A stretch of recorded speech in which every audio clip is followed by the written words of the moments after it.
Lee Summit is your destination for big city vibes and small town charm. Head to the downtown Lee Summit Farmers Market, where local meets fresh.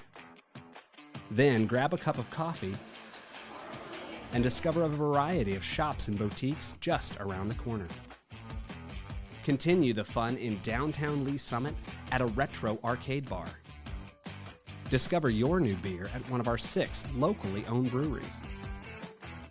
Cool off with some handcrafted cocktails at happy hour. End the night with live music and good company.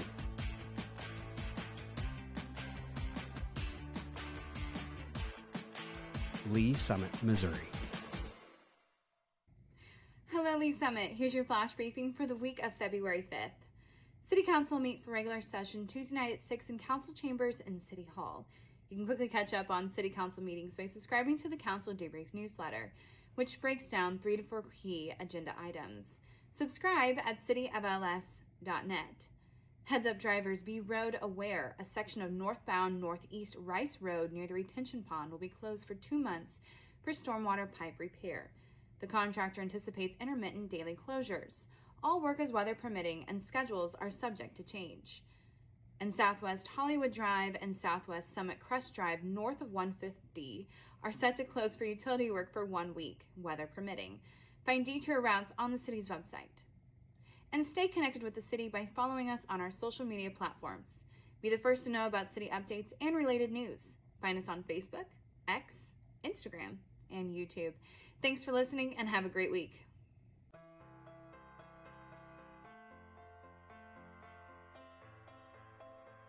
I'm Assistant Chief Jim Eden. And I'm Battalion Chief Ben Hicks. And today we're at Lee Summit Fire Station 3. Fire Station 3 was part of the 2016 no tax increase general obligation bond for public safety initiatives. The station was built and occupied in August of 2020. Unfortunately, due to the pandemic, we've not been able to give tours or have an actual ribbon cutting. So we want to invite you in today to give you the opportunity to see what goes on within a Lee Summit Fire Department station. Let's go take a tour. This is our admin side of the facility. We use this side mainly for offices. We have a lot of work during the day, whether it's training or doing reports or just generally taking care of the shift that we need to do. At this particular station, Station 3, we do have an assistant chief that works out of here. That person has their own office where they need to manage what's going on throughout the day with the shift and staffing, and as well as running calls out of here. The captain has their own office as well. What the captain does is at this specific station is in charge of both the fire truck that's here as well as the ambulance. And so with all those personnel responsibilities as well as running calls and reports, that's where they work out of. And generally for the rest of the crew, which is somewhere around 5 to 6 individuals, we have rooms to write reports, and we have additional training rooms and other rooms where people can work. Walking into our living area, I think it's important to recognize that we work 48-hour shifts. So in the evenings, after 5 o'clock, after work is done, we may have the opportunity to catch a game or something else as long as we're not running calls. And this gives us the opportunity to do that. When we go into our kitchen, I think this gives you a great reason to know why we go to the grocery store. When you see fire trucks at the grocery store, what we're doing. Also, for 2 days working for 48 hours, we buy all our meals at the grocery store, and then we come in here and cook, just like you guys do at home. So everybody has their own fridge on each shift, as well as their own pantry, and then we cook those meals here. Going into the sleeping side of things, we've got a couple different things that are significant. We have our own laundry room, which again is important when we're here for 48 hours. The opportunity to wash and clean our clothes and bedding is very important for hygiene. And walking into where our beds are, we keep the kind of sleeping quarters over on one side of the building. It gives us both easy access out to where our fire apparatus are, as well as kind of keeping it a little bit quieter for those people that have been up all night running calls. We have 11 bedrooms here at this station.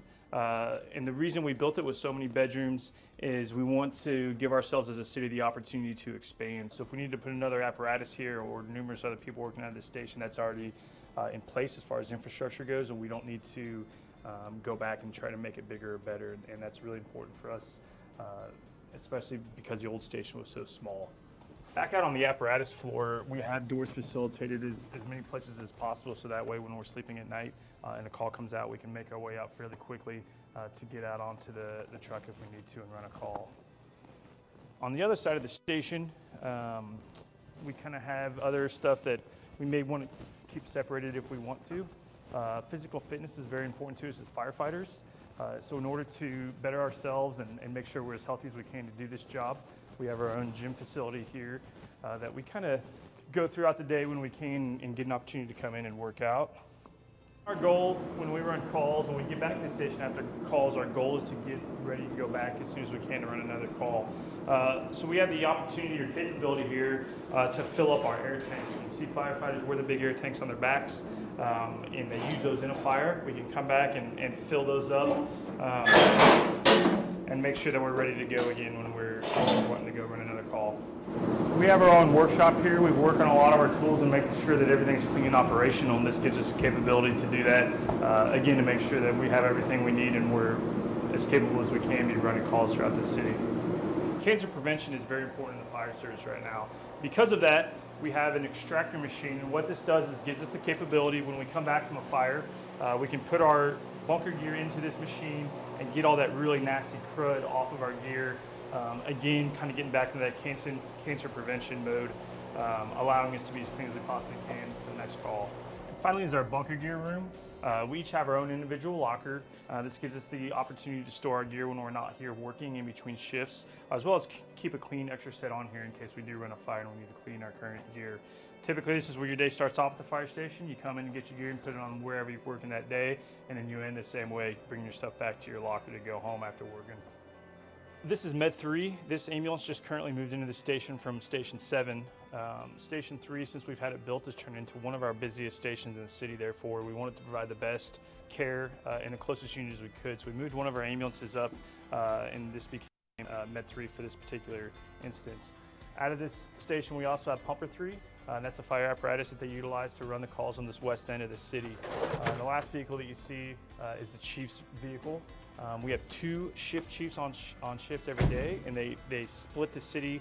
And this chief running out of this station typically covers the west and south area of the city, while our chief of Station 2 covers kind of that northeast section of our city, and they divide it up evenly. Thank you for going on a tour with us today. If you have any other questions about the Lee Summit Fire Department, please go to our webpage at lsfire.net or follow us on Facebook at Lee Summit Fire Department. Thanks for joining us on the tour.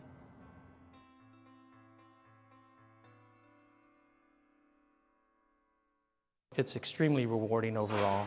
Just the fact of working with other council people and other volunteer commission members that are so involved and care so much about making this community better. It sort of kind of lifts your own spirits by being involved in that kind of environment with other people like that.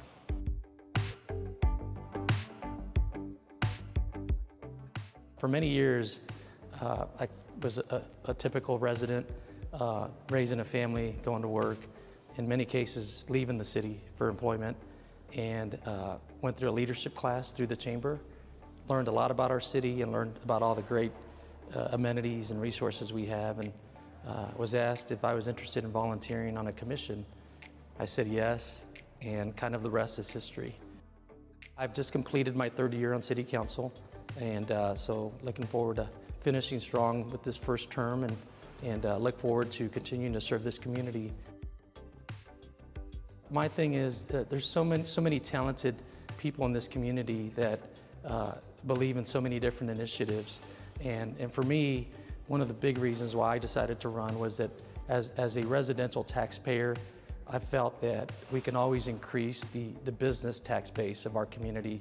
And that's kind of been a big part of my involvement on City Council, is to encourage and promote and make it easier for development to occur, commercial development to occur in our community, to increase that tax base and diversify that tax base. And so I think we've made significant strides the last few years. We've had a collective great group of council members and mayor where we've really truly accomplished a lot of things that there were somewhat kind of stumbling blocks for previous councils. Working new contracts with our union personnel, firefighters and police was a big accomplishment for us. The fact that we were able to push along some initiatives like the downtown renovation for a market, a farmer's market. It's been a great experience to be part of those meetings, to help nudge it, and to the point where we have a developer involved is just a great feeling to have been part of that. And others, I mean, I think our park system, we've continued to support our park system to add a new community center, for example, that we negotiated with the Metropolitan Community Colleges. So I'm proud of all those things and just being able to help make a difference in many aspects. I love definitely spending time with my family. We have 3 daughters and they're all fairly active in some in sports and other extracurricular activities. But for me, I love being outdoors. I love the trails, I love riding my bike, and I love playing golf. And we have awesome amenities and options within our community to have that kind of a lifestyle. This June will be 25 years that my wife and I have lived in Lee Summit and have raised 3 daughters in this community. I know this city has incredible, talented residents that come from all different walks of life, very diverse group of families in our community that it's so rewarding to be involved on a government level or some kind of civic commission or committee that in many cases you get out of it more than you put in. And I truly live by that and I believe that.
Can we get a roll call, please? Councilmember Shields. Present. Councilmember Hodges. Here. Councilmember Lovell. Mayor Pro Tem Lopez. Okay, so we don't have quorum yet. Mayor Pro Tem Lopez should be joining us by Zoom very shortly. So we're going to go ahead and start with item 5B, the presentation of the annual financial report. And then when Mayor Pro Tem Lopez joins us and we have quorum, we can go back to voting items like approving the agenda. And we've already run this by our legal counsel to make sure we're good to do that. So if we can go ahead and get rolling, that'd be great.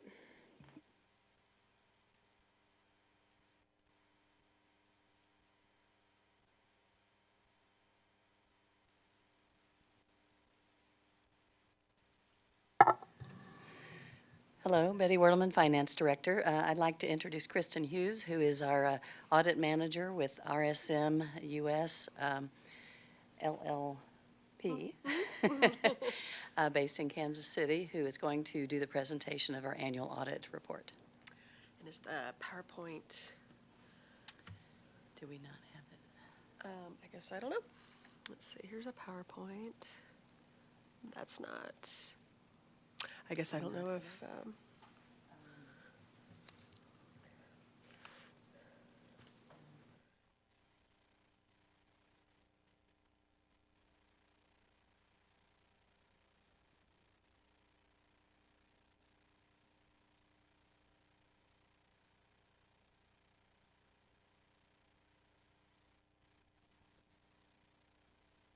We're going to have to get that file transferred over for the presentation, so if you can bear with us for a minute, sorry.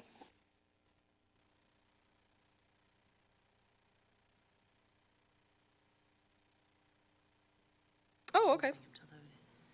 Okay.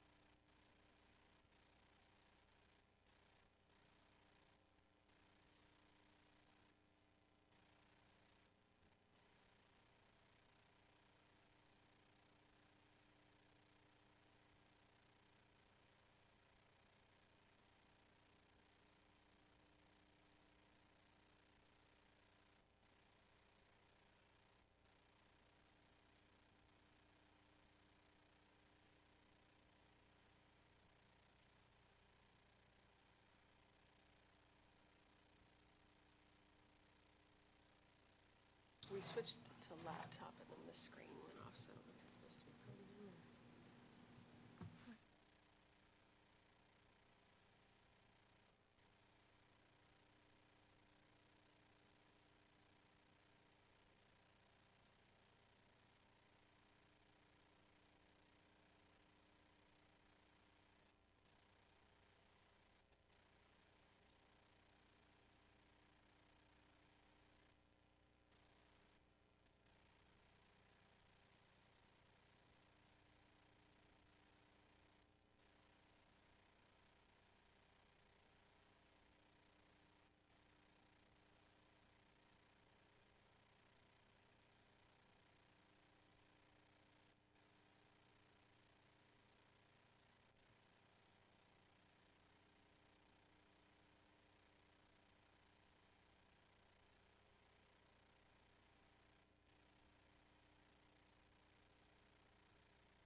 Okay, thank you. No, you're fine. Thank you. All right. Well, nice to be here today. I'm Kristen, as Betty mentioned, and we're going to go through, I think you've all been provided with copies of the actual documents that we issue at the conclusion of the audit. So as a reminder, that's going to be the audited financial statements, the compliance report, as well as the auditor communications packet. So today we're just going to go through a few brief slides that highlight some of the summaries out of each of those items. So in this first slide here, so as I mentioned, the one of the documents we issue are the auditor communications. So that's just under auditing standards. Those do require that the auditor communicate back to those charged with governance on certain topics as it relates to the audit, and those are summarized here. So moving down the list, you'll see we did issue an unmodified opinion on the financial statements, or also known as a clean opinion, meaning the financial statements are presented in accordance with GAAP. Next item is just to highlight if there was any new accounting standards that the city was required to adopt in its financial statements. And then if so, the financial statements will go through if those had a significant impact. So there was one new standard this year at a high level. This just requires the city to go through, similar to lease agreements last year, go through and identify what are subscription-based arrangements. And the party recognizes basically a liability for the obligation that's related to those, as well as a right to use that asset. So enhanced disclosures were added to the financial statements, so you'll see those for the first time this year, but really no significant impact on the financials themselves once the finance department and others went through the agreements they determined were applicable. The next few items, again, the standards, the next couple topics, if there were disagreements with management or difficulties encountered in performing the audit or getting information or responses, we are required to go through those things with you. And so you'll see there were no issues like that. Everybody, all the departments are always, just so you know for your purposes, very responsive to my team and going through questions, et cetera. Significant or unusual transactions, just if there was something new and unusual this year again, we would go through and just highlight what was that, what was the impact on the financials, really nothing significant or unusual this year. The letter also goes through management judgments and accounting estimates. So this is just going through and highlighting there are areas in the financials that have a component of subjectivity. Examples are going through and estimating, for example, the pension asset or liability in the loggers program, the fair value of investments. So just certain areas in the financials that are not necessarily a cash in, cash out kind of transaction. We do take a look at those as part of the audit if they're significant to the financials, and just make sure the process used by management in recording those appear reasonable and consistent with others in the industry. The next couple items, if there's any recorded adjustments or immaterial uncorrected misstatements. So this just means items that came up in the course of our testing. So a recorded audit adjustment will be if we identified something in our testing that was then reflected in the financial statements. And so there was a couple of those this year. And then immaterial uncorrected misstatements are similar. Something comes up, but they're deemed to be clearly immaterial to the financial statements. So management elects to not record those in the financials, and we conclude that that's reasonable. And so instead, you'll see those summarized in the letter, what those small immaterial items were. There's a footnote in the financials that'll identify if there's any significant new standards coming up that could impact the city. Really nothing too significant out there at this point, but there is a disclosure that goes through that. And then the last thing to highlight, so as a reminder, the city applies for the GFOA certificate. This is not a requirement. This is something municipalities do. They submit their financials to the GFOA. They have a pretty thorough checklist where they go through and ensure your financials have met all the criteria. And if they determine it has done so, then they issue the Certificate of Excellence in Financial Reporting. So you will see this year's report includes the certificate issued on last year's report. And then I'm sure the Finance Department has already submitted this year's report to go through that same evaluation process. So the compliance report, as a reminder, any entities that expend more than $750,000 in federal grant dollars are required to have a compliance report done in conjunction with their financial statement audit.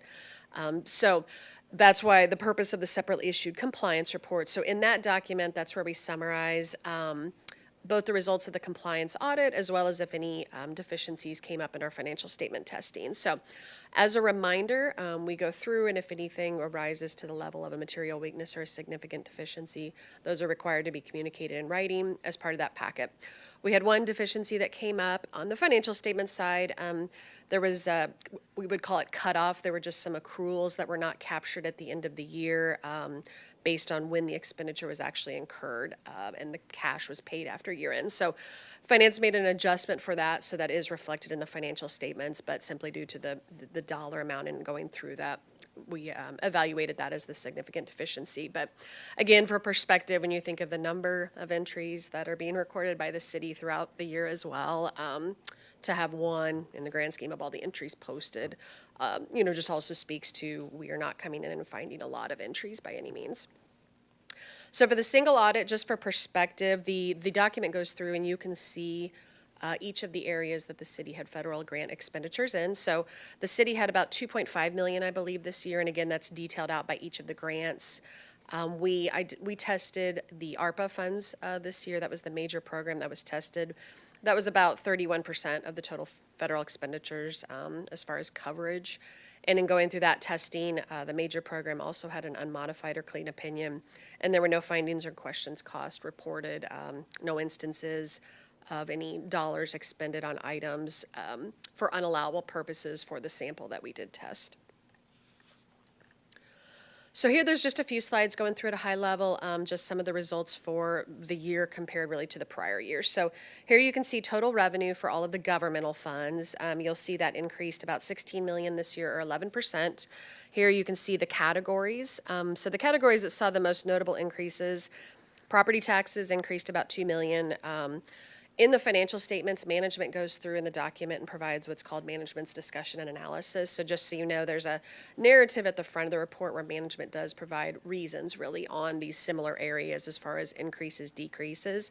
So in MD&A, you'll see discussed that property tax increases primarily due to CPI adjustments as well as new construction in the city.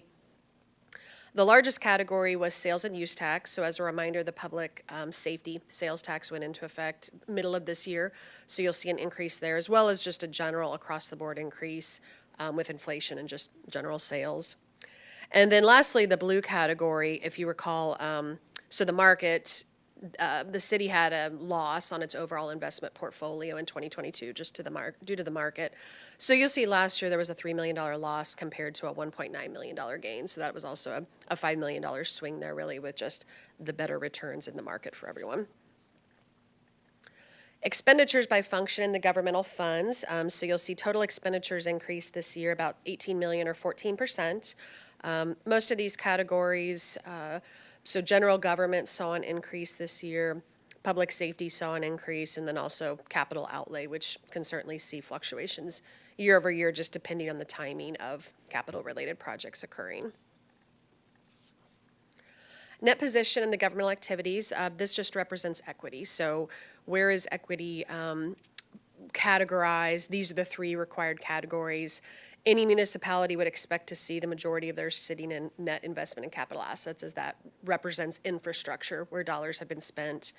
The green category represents equity where there's a third-party restriction. So just instances where the city has restrictions for capital projects, debt service, public safety, parks, which is going to primarily be the revenue has come in and is restricted, obviously, for a certain purpose.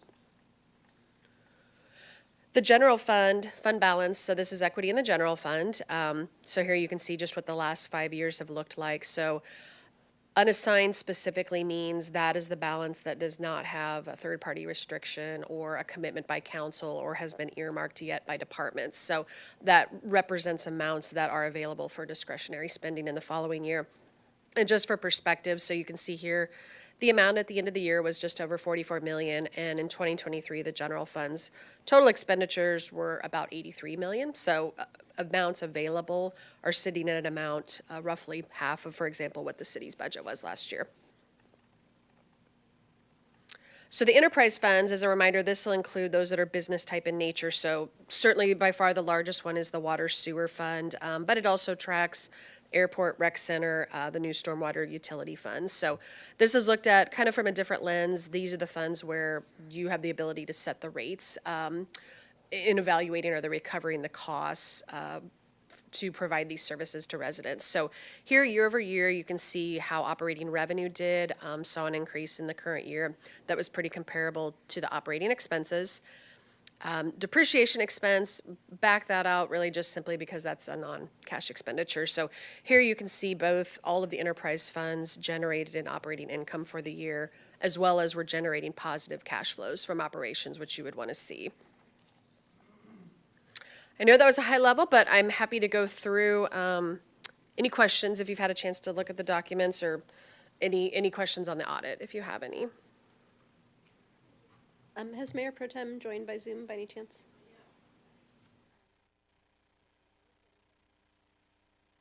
I was just going to note for the record that we're going to talk about that fund balance later on in the agenda, so kind of put a pin in that. And then, Ms. Wortelman, do you want to speak just briefly to what that accrual error was that was mentioned earlier? Yes. So the accrual that Kristen is referring to, we have, at year end, we have to accrue anything, expenses or revenues that fall into the next fiscal year that were generated by activity in the prior fiscal year, and accrue that back into the financial year that we're auditing. In this case, it fell into our accounts payable category, and the only reason that it was a significant deficiency is because of the dollar amount. It was one of our larger utility bills that we failed to accrue that equated to roughly $600,000. And so because of the size of it and the fact that we neglected to accrue it back, that's why it fell into the significant deficiency category.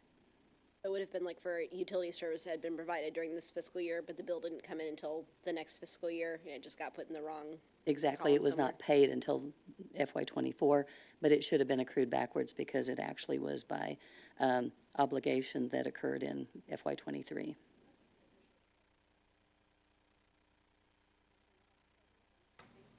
We are all set. Thank you so much for the Thank you. Appreciate it. I think we can go ahead and do our next presentation, item 5C, investment portfolio reports for quarters ended September 30, 2023 and December 31, 2023.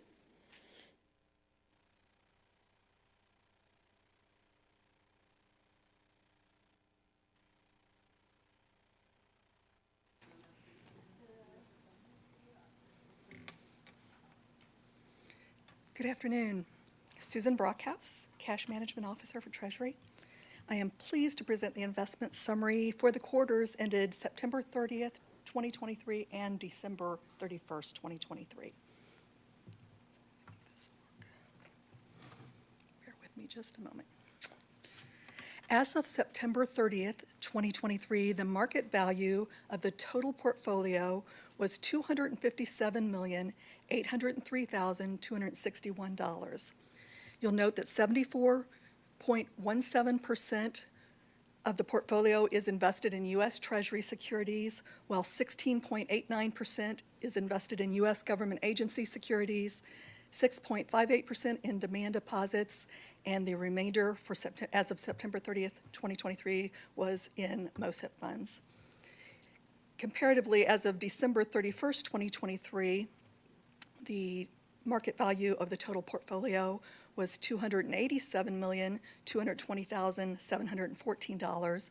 Of that total, 69.74% is invested in U.S. Treasury securities, 16.29% in U.S. government agency securities, 13.65% in demand deposits, with the remaining balance in our general obligation bond proceeds that have not yet been expended.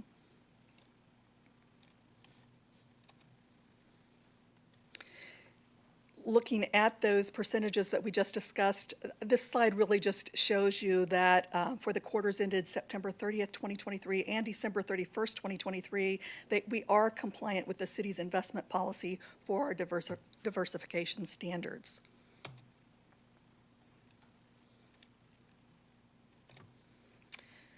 The funds are invested with safety and liquidity as our primary objectives. The funds are invested in a manner in which we can provide a market rate of return while meeting our daily cash flow needs for the city. This slide shows the market value distributions by maturity date. So as you look at the values presented as of September 30th, 2023, you see that just over 20% of our portfolio matures within 0 to 6 months, a little over 20% as well in the 6 to 12 month category, and so on. Comparing to December, I'd like to just point out a couple of notes. We've talked in the past about capitalizing on the higher yields, and I think this kind of demonstrates how we've been doing that, because you'll see for both quarters what we've invested with maturities between 3 to 5 years has increased over time. And as of December 31st, 2023, we had about 21.5% of our total portfolio in that 3 to 5 year maturity category. I would make one other note, and that is you're going to see that the dollars in the 0 to 6 month category is higher. Keep in mind that we have a lot of our tax revenues in the month of December, and I would just comment that while this amount is higher than would typically be seen in other quarters, this obviously is a result of the tax collections. We do certainly make every effort to ensure the funds are invested as quickly as reasonably possible while ensuring that we have adequate funds to meet our cash flow needs. Quickly summarizing our yields, if we focus again on the quarter ended September 30th, 2023, we had 5 securities that matured during that period, during that quarter. They had a total market value of $21 million. The yields for those maturing securities ranged from 0.191% to 0.891%. During that same quarter, we purchased 4 securities with a total par value of $20.2 million. The yields for these newly purchased securities ranged from 4.63% to 5.08%. In the quarter ending December 31st, 2023, we had 4 securities with total par value of $14 million that matured. Their yields ranged from 0.203% to 0.869%, whereas the purchases made during that quarter ending December 31st, 2023, we purchased 5 securities. Their total par value was $20.363 million, and the yields ranged from 3.899 to 4.1%. Just a note that we obviously do competitive bidding for our investments. The requests for bids are submitted to, we have currently 8 financial institutions that are on our approved list. And I can tell you that we generally receive at least 5 to 7 responses with each bid that we send out. Final note on our mark-to-market adjustment. In accordance with GASB requirements, our portfolio is valued at purchase price with a mark-to-market adjustment at quarter end to best represent the value of the portfolio. The fiscal year-to-date mark-to-market allowance at December 31st, 2023 is negative $2,378,140.08. You will note our quarterly adjustments. We have paper gains of $468,633.73 and $4,637,680.2. So, questions?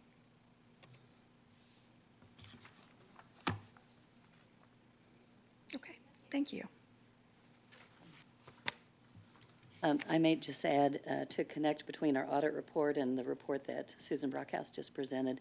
The city does not typically sell prior to maturity, so the market losses that the auditor was referring to were mark-to-market value only. And since we hold those securities to maturity, we don't actually book those losses. Clarification. Okay. Looks like we may still be lacking quorum. I think we do have one more presentation. Can we do the FY24 mid-year updates? Item E. Excuse me.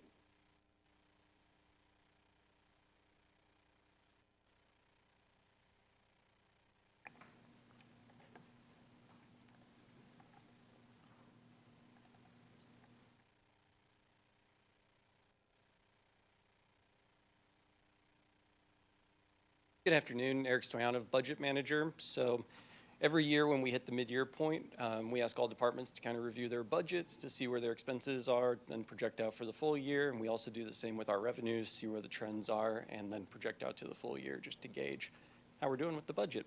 And so I'll kick it off here with kind of where we stand as of the end of December with the revenues and then the full year revenue projection at this time. And then I'll turn it over to Rick to talk about the expenditure side a little bit. So we'll start with sales and use tax. So far this year with sales tax, it's been a little bit of a ebb and flow. We've had some negative months, some positive months, but no real consistent trend. Year over year, 2024 compared to 2023, down about 1.5%. Compared to budget, down about 3%. EATs, those are the economic activity taxes. So we bring in revenue and then pay it out for TIFs. And so that's actually come in a little bit stronger than where we budgeted and stronger than last year. And then use tax is really helping out this category a lot. We've just seen it pick up dramatically this year compared to last and also compared to where we budgeted. So overall, compared to this time last year at the end of December, up about 4% with the sales tax category. Compared to budget, up just under 3%. And just a quick visual to show you, even though use tax has been taking off, it's still a relatively smaller portion when you compare it to sales tax, but definitely helping to carry the category right now. Franchise tax, another big category for us. So far, natural gas up about 16% year over year. Actual to budget's down a little bit. But I will say January, February, March, and April make up about 60% of the revenue that we see for natural gas. So we're really hitting the time where we'll see that pick up, especially with the recent cold spell a few weeks ago. Expect that number to change pretty dramatically here in the coming months. Telephone is down year over year and compared to budget, dropping a little bit faster than we initially projected. Electric, pretty much right in line. And then cable, also fairly stable compared to what we projected, but obviously declining year over year. So this category, roughly in line with budget and this time last year. And again, electric, the biggest driver in this category. Motor vehicle, I know we've talked about this before, but the motor vehicle fuel tax increasing has really helped us in this category. We're just seeing huge gains year over year and also even compared to budget. Motor vehicle sales tax was one that we anticipated initially would take a little bit of a hit, just given the higher rates and the borrowing costs, but haven't really seen it slow down as of yet. The one area we have seen slow down is motor vehicle license a little bit, but that's the smallest of this category. So overall, seeing really strong gains year over year and also compared to what we initially budgeted. And as you can see, that motor vehicle license is pretty small compared to the fuel and sales tax. So look at the total revenues. Total taxes comprises those that I just spoke about. Fines and forfeitures, those are things like probation fees, inmate security, and so that's been coming in pretty strong. This is year over year. Licenses and permits has been coming in really strong. We've seen some that have already surpassed our full year projection just because some significant projects have come online this year that have really helped that, which will be reflected when I show the full year projection. Intergovernmental, those are the grants and things, so even though it looks down right now, these don't typically come in on a regular month-to-month schedule. It's kind of irregular, and so not too concerned about that category. Charges for service, the biggest driver here is ambulance fees. That one is down about 9% currently, but keeping an eye on it. It's being offset currently by a few other things, but definitely keeping an eye on that category. Material and fuel sales is basically what's sold at the marketplace, and then investment earnings, we've kind of talked, Susan had mentioned the interest earnings environment is improved, also our mark-to-market. And then the other, that's kind of our refunds and reimbursements, bad debt category. And then the transfers in, we've done those. Those are the payments for like G&A costs for water utilities. So when you're looking at the year over year, as of the end of December, down just about 0.4%. And then compared to budget, currently up about 3.5%. And then I think this one's actually a better one for the full year projection. So this is looking out for the full year.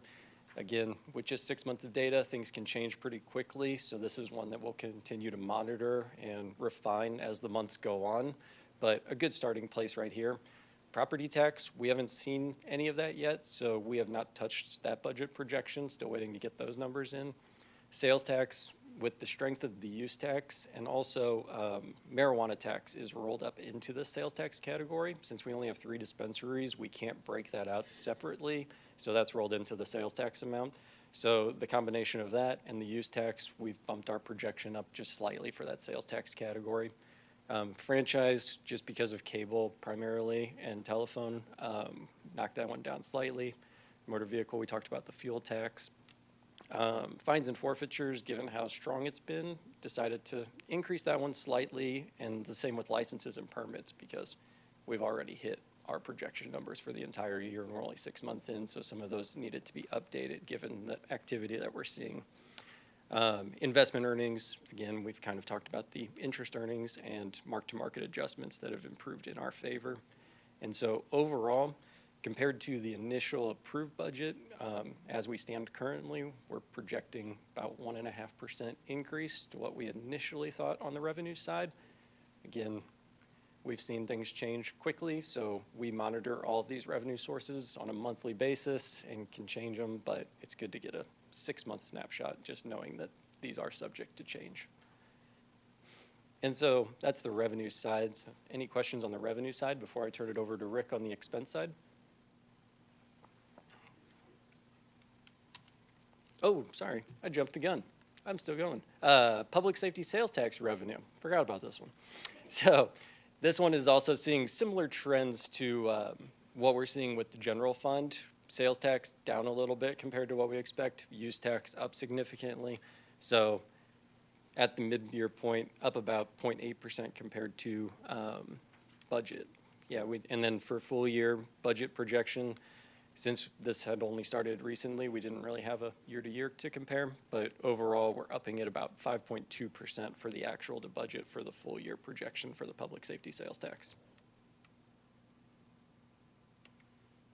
And then just a chart. And now I will actually turn it over to Rick to talk about expenditures. Thank you, Eric. Good afternoon. Rick Gentry, Budget Manager.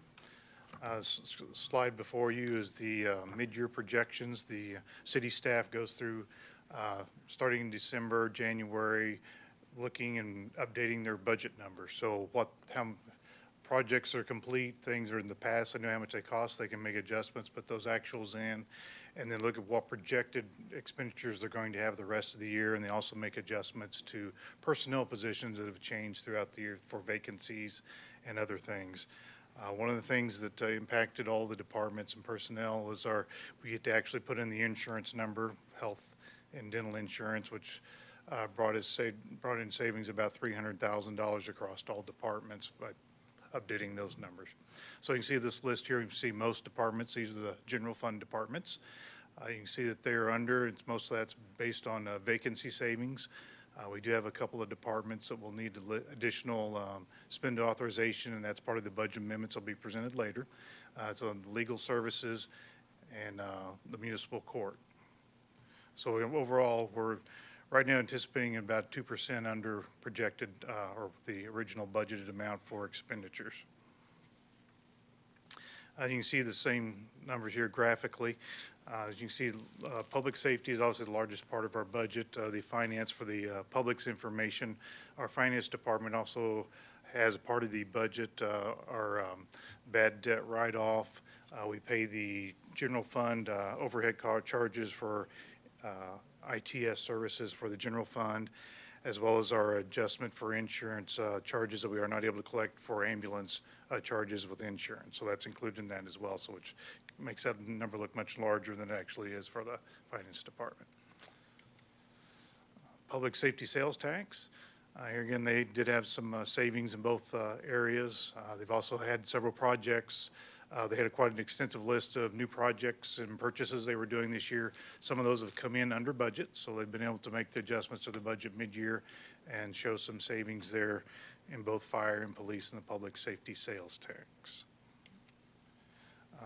The other funds, parks, they have several funds under the Parks Department. The Parks Administration, with some of the incidents that happened this past summer, they did hire some private security to provide additional patrols to park facilities and the parks around the city this summer. So that expense was incurred, needing some additional spending authority there. And Gamber Center unfortunately had a HVAC unit that wasn't planned to be worked on. Some major repair occurred there that caused that. The rest of the departments are coming in very well close to or under their budget. The other department will be needing additional spending authorities, the airport. Business is going well at the airport. Fuel sales are up. So they're going to need additional spending authority to purchase additional fuel. And then they're also going to see, as part of the budget amendment, an increase in the airport revenue to offset that expenditure. And they anticipate, because of the events coming up, and that they may need additional spending authority for some other items under the airport. But that'll come in a later amendment. Some of the key takeaways from mid-year. Our currently general fund revenue projections do exceed our expenses exceed our projection by $2.5 million there. Public safety revenue projections exceed expense projections by $1.9 million. Most of our other funds are, again, below budget, so they're operating, functioning efficiently. We're going to continue to monitor revenue trends closely, especially our sales tax, use tax. Those are our most critical ones, and we're still waiting for our property tax to come in, and also monitoring what's going on in Jefferson City at all times. The general fund and public safety sales tax revenue projections will be doing a much more in-depth presentation at the April Finance and Budget Committee meeting. With that, any questions? Do we have any questions from the committee? So I guess I do have to ask, Chair. Yes, sir. So why are the expenses, I have to ask that, why are they at this point over 2.5 million? I'm sorry, that's the revenue projections exceed expense projections. So that's the difference between the, let me go back up here. Yeah, if you could put that slide up. Maybe I misunderstood it. I apologize. Oh, no, that's quite a grace. So let's see here. Make sure I'm right. Yeah, so under projected revenues here, you can see that slide. You can see that right now the projected revenues were projected, that's if all things stayed the same. Again, we're still monitoring. These are based on 6 months of data. We're about 1.3 million additional revenues than what's budgeted. Right. And then under our expenses currently, back, there we go. Right now, we're projecting to be about 2 million, spending $2 million less than we have budgeted currently.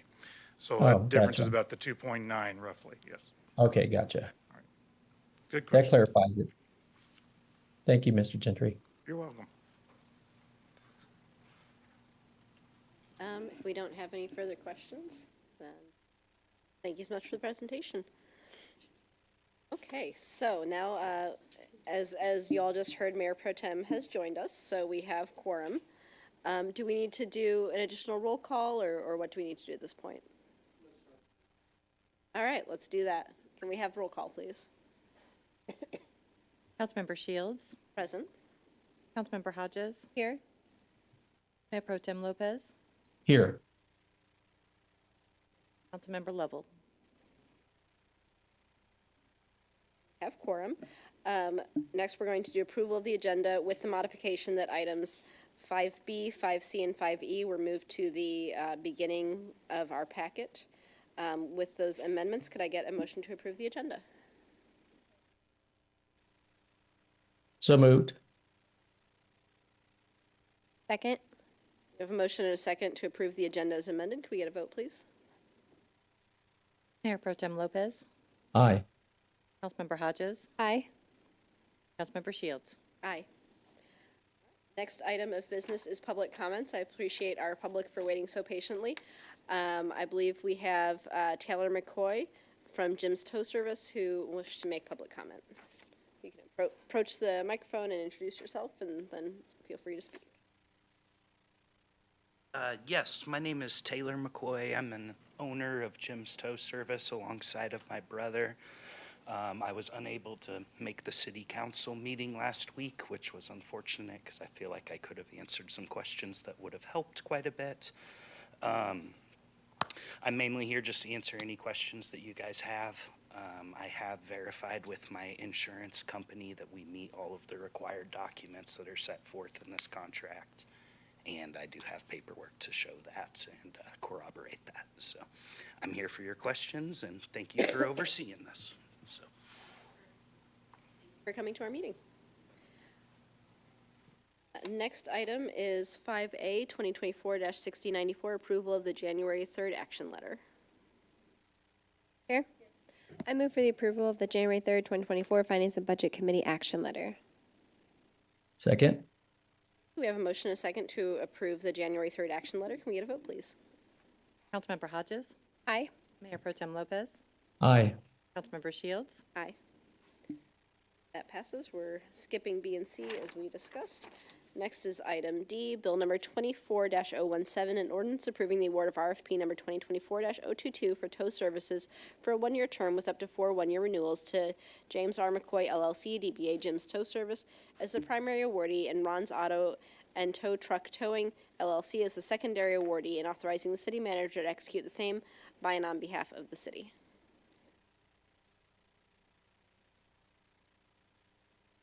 Thank you, Madam Chair. Kerry Coline. I'm the operations major for the police department. This is the city tow contract once again. I appreciate the opportunity to answer some of the questions that were brought up last week, and I will not regurgitate my entire presentation from before for you. Just have a few slides that cover some additions. Again, this provides for the towing of city vehicles when needed and the towing of citizens' vehicles on the scene of accidents and other incidents when they don't have a preferred tow provider. Current city tow contract was set to expire on January 31st. We obtained an extension. The new expiration date is 3/1 of 2024. One of the questions asked last meeting was why we were changing vendors. And we started this process not with the intent to change vendors. The intent was to solve for a contract that was expiring. However, we're well aware that when you run an RFP process, there could be a different vendor that comes along. So this item up for approval was issued by Finance per their protocol. The established process was followed, and Jim's Tow received the top score and recommendation for the award, with Ron's Tow as the secondary. The recommendation was vetted through the Tow Committee and the full Public Safety Advisory Board, which is a citizen-led committee. Again, our methodology, I won't rehash all of it, but we were looking to improve on the rates, the technology, which was antiquated, oversight, and then award a secondary provider. I wanted to talk a little bit about commercial motor vehicles, or CMV, and then our city apparatus. I think there's a belief based on public comments and then also other conversations that Jim's Tow does not have the capability to tow commercial motor vehicle, and that's not correct. They can tow vehicles up to 80,000 pounds. They have a 35-ton heavy record that was listed under their equipment in the original RFP. We have inspected the vehicle and verified ownership. They can and have towed fire apparatus in the past, as well as CMV that are not owned by the city from scenes of motor vehicle crashes. As a side note, Sergeant John Kadinsky has finished his inspection of all their other fleet vehicles too that they listed on the RFP, and we've verified ownership. They've also added a truck, which will increase their capabilities. City of Lee Summit currently has 5 vehicles that exceed that weight classification, and it's really 2 that only operate on city streets. The other 3 are either backhoes or a very large tractor. The need to tow those vehicles is rare. A fleet generally dispatches a technician to repair those in the field. They have required tow services approximately 2 times in the past 3 years. The procurement by FD of a specialized vehicle that weighs approximately 115,000 pounds occurred after this RFP was posted, which led us to the discussion of some subcontractors. They demonstrated that at the PSAB, which, as I mentioned, has the tow committee, and that's how that came up. So subcontractors, both the primary and secondary awardees intend on using subcontractors. It's all city tow for Jim's Tow, and then Jackson County Tow for Ron's Tow. The use of subcontractors is allowed and addressed in the contract. Initially, Jim's Tow had no plans on using a subcontractor. One was added after being contacted by procurement regarding the new FD apparatus. And the RFP, Councilmember DeMora was correct at the last meeting. There is a page on the RFP, not the contract, that states no subcontracting is allowed. That's recycled text that we missed. The spirit of that is to mirror the language in the contract that says subcontractors will not be allowed after the execution of the agreement without written express consent from the city. It was present on all the RFP submissions, and the contract, which again supersedes it, is accurate. Insurance, section 13.1, subsection J of the contract reads, if any work under this agreement is subcontracted in any way, the contractor shall either cover all subcontractors in the contractor's liability insurance policy or execute written agreements with its subcontractors containing the indemnification provisions set forth in this section and insurance requirements set forth herein protecting the city and the contractor. Contractor shall be responsible for executing any agreements with its subcontractors and obtaining certificates of insurance verifying the insurance requirements.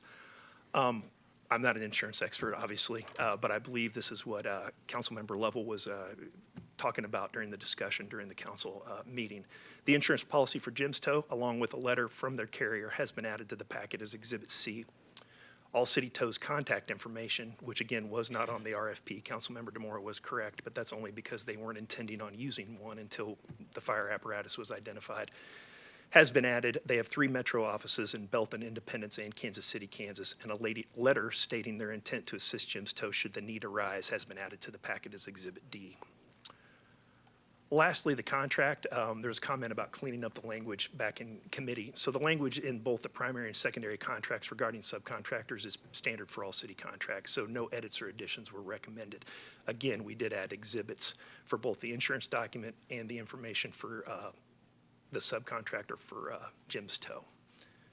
And that is the conclusion of my slides. I will happily answer any questions. Ms. Shearhart from procurement is here with me, or we also have Mr. McCoy here to answer questions. Thank you.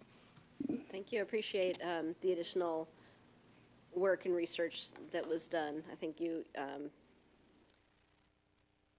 went with the spirit of the council's questions, try to make sure this was all thoroughly vetted and that we had all the documentation that we needed, and that's really appreciated. Do we have any questions from the committee? Chair, Yes. just to, not to be redundant, but yeah, I second your comments. Obviously at the last council meeting, I appreciate staff as well as the representative from Jim's Tow, either Mr. McCoy, who's there tonight. I appreciate them being present and answering the question about the insurance. That was my main not concern, but just question that I had. But all the additional information, I think, satisfies my position. I think probably answers all the questions that our council colleagues had at our last council meeting. So I appreciate the additional information, just like you stated. Thank you. Mayor Pro Tem. Excuse me.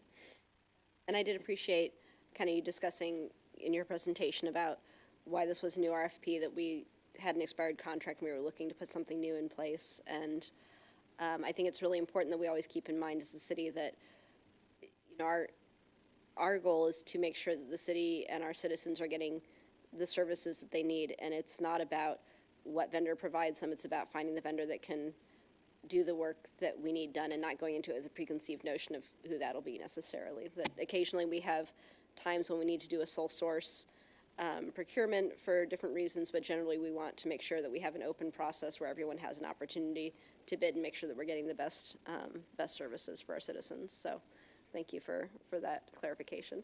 I think we are ready to have a motion. Chair, Yes.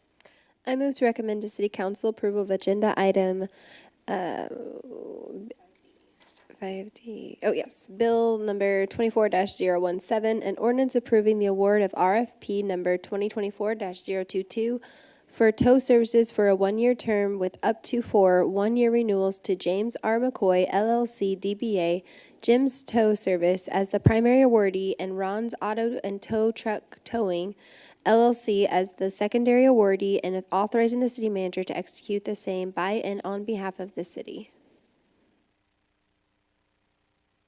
Second? Thank you. We have a motion and a second to recommend Bill 24-017 to council for approval. Can we get a vote, please? Councilmember Hodges? Aye. Mayor Pro Tem Lopez? Aye. Councilmember Shields? Aye. Passes. Next item is 5FTMP 2907, an ordinance approving amendment number 9 to the budget for fiscal year ending June 30, 2024, as adopted by ordinance number 9704, ordinance number 9705, ordinance number 9706, ordinance number 9707, and ordinance number 9708 by amending the authorized expenditures for the city. And just before we hop into these, I believe there's one of these ordinances that Mayor Pro Tem Lopez will need to recuse on. Which one is that?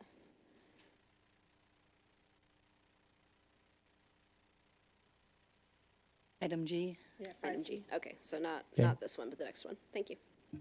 Thank you.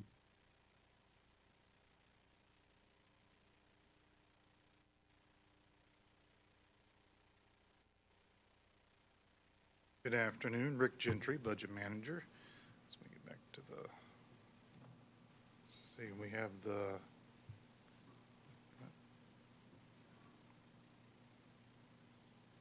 there it is, all right.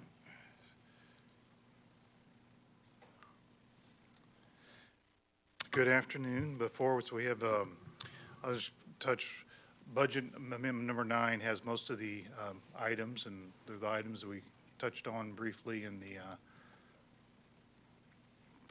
previous presentation, talking about mid-year projections plus some additional items.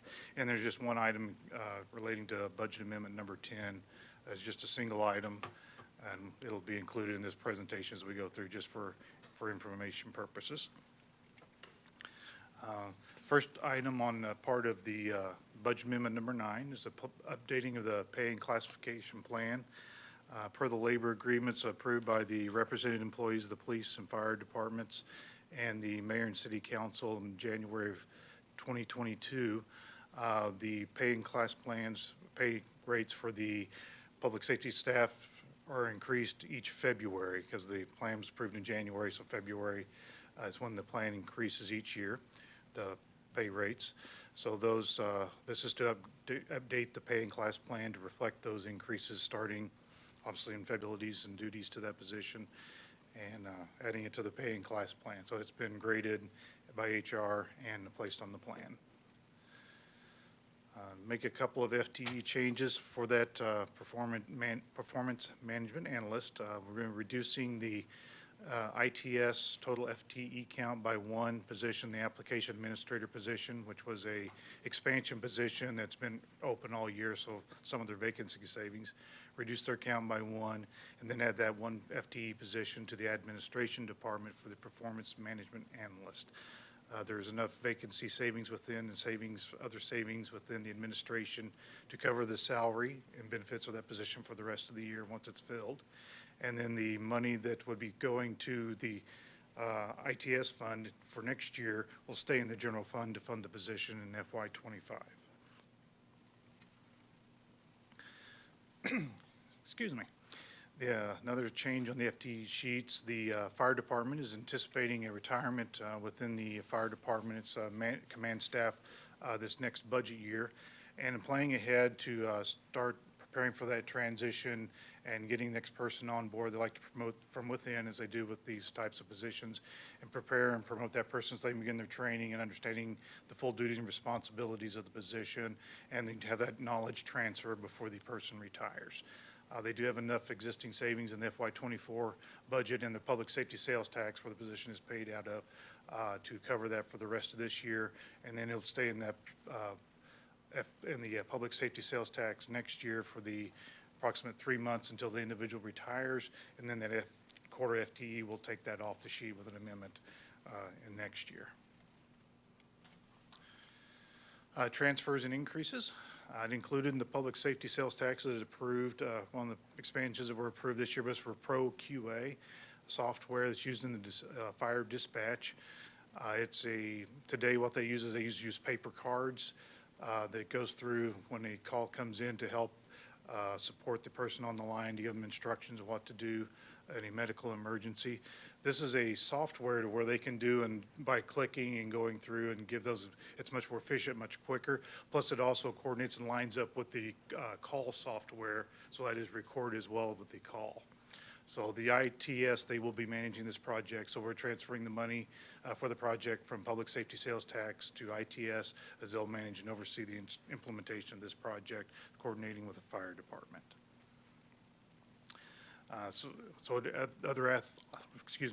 Authorized expenditure increases that we need. So this is from the mid-year projections for legal services. This is due to additional needs for needing outside legal counsel to support the law department and lawsuits that are going on currently. Our internal counsel tries to do as much work as they can support, so we can not spend as much as we have to, but we do need that outside support. Parks, as we mentioned earlier, for the private security, and the HVAC repair at Gamber, and the airport with the increased fuel purchases, or purchase additional fuel. We're also including in this budget amendment an increase in the revenue for the airport fund for fuel purchases and hangar rentals are increased this year. So budget amendment 10, which will be the next item on the agenda, is for the municipal court. It's increased needed because of the increased usage of the public defender services for the court system. With that, I'll take any questions about the budget amendments. Do we have any questions from the committee? Yeah, I was just curious on, I think the slide or two before, where it said the parks, private security. Is that not something that would come out? Why are we paying for that, I guess, is the real question. The parks is paying Okay, for that. they are. Yeah, That's what I that's- wanted to clarify, because I couldn't Excellent quite question. tell. Okay, Yeah. thank you. Yes, so you remember on that other presentation, it was on the other funds, so it's coming directly out of the parks funds. Let's just give them the authorization. Question clarification. Mayor Pro Tem, do you have any questions? No, I'm good. Thank you. I don't have any particular questions. I just wanted to note something. I think Ms. Wortelman, you and I kind of talked about this separately, that maybe at some point we want to have a discussion as a committee about the level of oversight that we want over things like title changes, and when a position is moved from one department to another, how much latitude should the city manager have to manage his staff like that when it's not actually changing salaries or adding FTEs. So just something we might think about for a discussion item at a later time. That will be all. Appreciate the presentation. Thank you. Oh, I guess we actually need a motion. Sure. Just got so used to presentations. Go ahead. I move to recommend to City Council approval of agenda item TMP-2907, an ordinance approving amendment number 9 to the budget for the fiscal year ending June 30th, 2024, as adopted by ordinance number 9704, ordinance number 9705, ordinance number 9706, ordinance number 9707, and ordinance number 9708 by amending the authorized expenditures for the city. Second? Thank you. We have a motion and a second to recommend TMP 2907 to council for approval. Can we get a vote, please? Councilmember Hodges. Aye. Mayor Pro Tem Lopez. Aye. Councilmember Shields. Aye. That item passes. For the next item, I believe Councilmember Edson is available to Zoom in if we need her, since Mayor Pro Tem is recusing. Should she do that? Okay, I will. That would be really helpful. Awesome, I will. I have responded to her. Hopefully she can join us here in just a second. While we are waiting for her to get logged in, I'm going to hop to just a really quick roundtable item. I am going to be out of town for our next scheduled meeting on March the 4th. So I wanted to ask the committee, do you want to hold that meeting without me? I'm sure you guys can handle it. Or do you want to reschedule to March 18th? So I'm fine either way.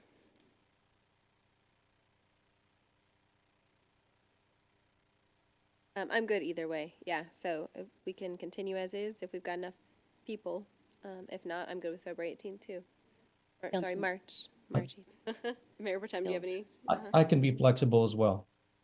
If I may share a comment, we had some internal discussion that I intended to share with you before the meeting. I'm sorry I didn't get down here in time.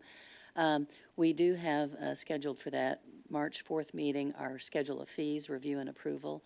And we could delay it, but it would kind of That was throw going a to be my delay next on our question, is budget was there calendar. anything that we really needed to have on the calendar that early? So if the committee has no particular preference and for the functioning of the city, it'd be a little bit better to keep that meeting, then we'll plan to keep the March 4th date, but we'll just need to make sure that we're able to get quorum either between the existing committee members or alternate.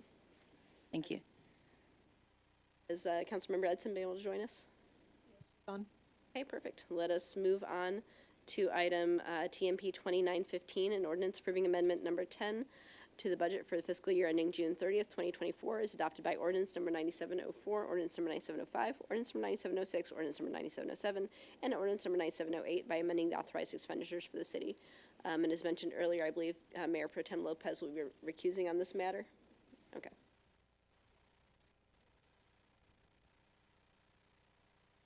Thank you, Madam Chair. Rick Gentry, Budget Manager. Budget Amendment number 10, it just includes one item. It's increasing the authorized expenditures for the municipal court department and courts, just because they're needing additional spending authority or anticipate needing additional spending authority for the rest of the year because of additional needs for the public defender that they do contracted services with. So that. Thank you. Do we have any questions from the committee? Hearing none, I would look for a motion. Chair? Yes. I move to recommend to City Council approval of agenda item TMP-2915, an ordinance approving amendment number 10 to the budget for the fiscal year ending June 30th, 2024, as adopted by ordinance number 9704, ordinance number 9705, ordinance number 9706, ordinance number 9707, and ordinance number 9708 by amending the authorized expenditures for the city. Second.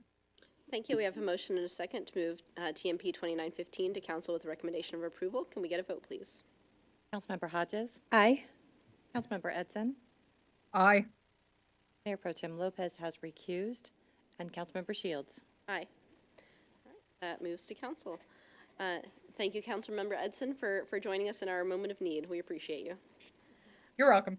I'll log off. Thank you. All right. Always dependable. Thank you. All right.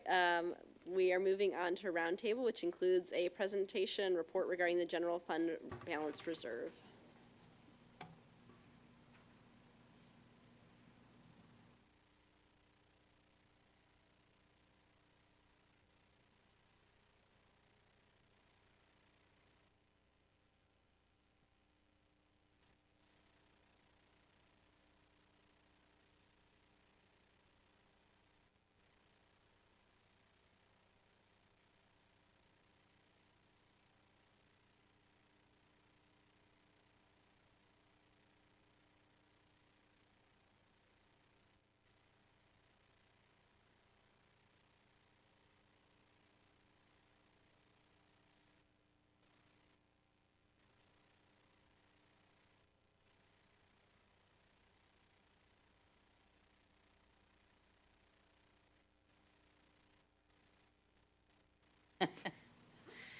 All right, thank you. Sorry about that.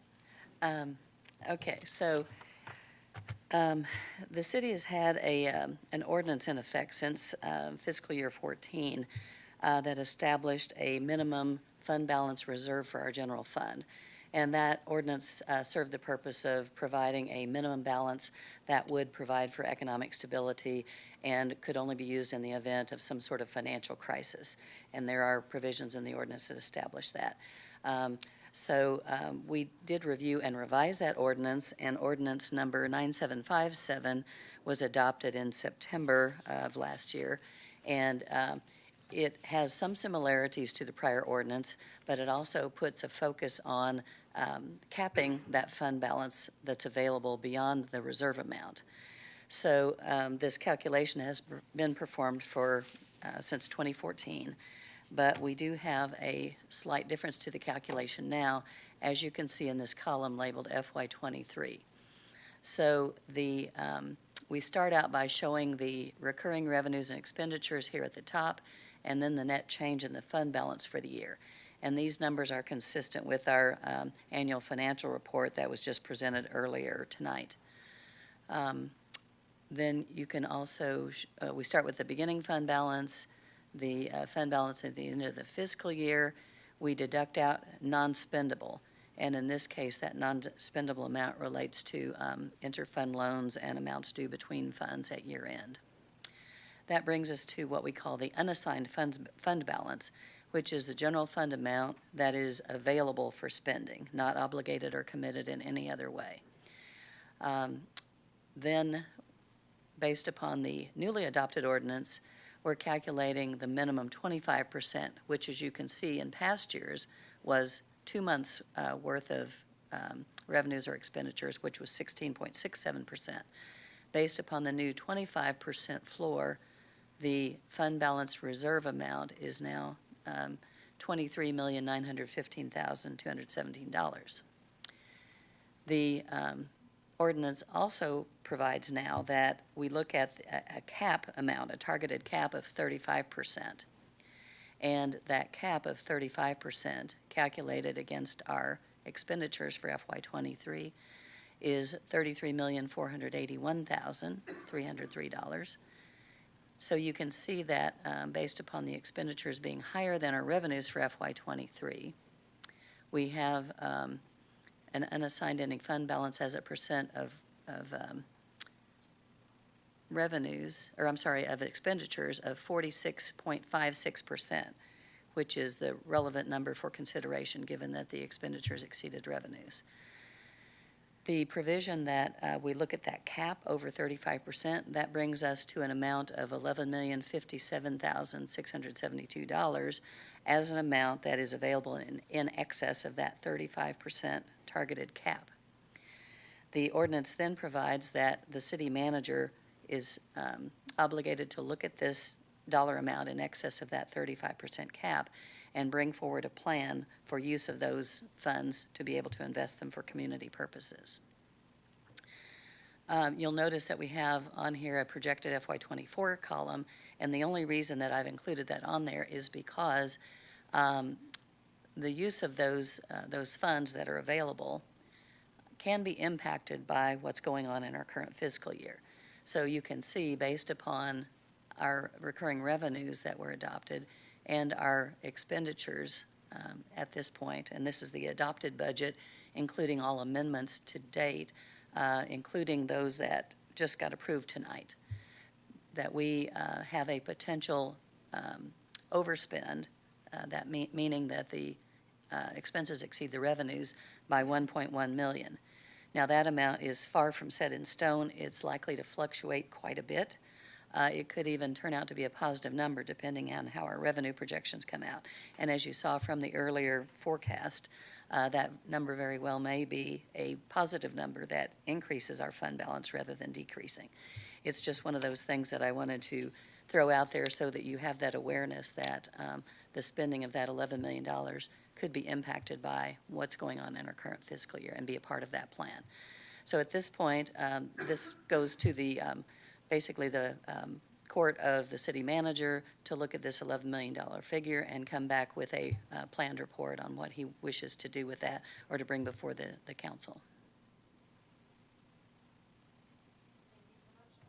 Appreciate, it's nice to see all these numbers, see where we're falling out. And just for clarity, that 11 million would be what you would spend down to get us to that 35% cap. Yes. But you could actually spend more than that and still be above the 25% floor, right? Yes, the amount that is actually available above the 25% minimum is $20,623,000 approximately. Okay. So if we, hopefully the city manager will bring forward some priorities that council can consider, but even if we come up a little bit short on, as you're showing with that, maybe $1 million short with our budget for this year, we'd still be well within that 25 to 35% range, even if we had that 11 million allocated somewhere. Correct? Yes, absolutely. To have a nice range with some cushions so we can. Yes. Have any questions from the committee about this? So when you say expenses exceed the revenues, so are we're talking projected? Does it normally pan out that way, or is there some wiggle room there? So if you look at the FY23 column, these are actual numbers based upon the audit that was just presented tonight. So it's the year is closed, and this is the way that it came out, that we had a net change in fund balance of negative 3.4 million. Part of that is because as we go through the fiscal year, we see that revenues are coming in strongly, or we might have needs that come up that were unexpected. As you can see in FY22, that was the year that we had that big addition to fund balance, and so we knew that we were building fund balance that we wanted to reinvest in the community based upon council instruction. So that was part of the picture for FY23, that we went into it looking for ways that we could use those funds. But we do have to use them on one-time expenditures. We cannot use non-recurring revenues on recurring expenses. So we were able to come up with expenditures that fell into that one-time use category and to bring down part of that fund balance and put it to use already. Okay. So that's not, we tried to not have this happen though, right? So that way we're not pulling out of. Yes. Okay. In fact, the ordinance that we adopted says that we cannot establish a budget in which recurring expenditures exceed recurring revenues. Okay. Thank you for explaining that. You're welcome. Mayor Pro Tem, do you have any questions? No, I'm good for now. Thank you. Do we have any other roundtable items from the committee? Staff? Time. Right, then we will adjourn this meeting at 5:09. Thank you guys for being flexible with me tonight. Oh, just those presentations are all available on video later if you wanna watch them. So. I might just do that now that I'm winding down. All So right. thanks. Take care. Bye. All right.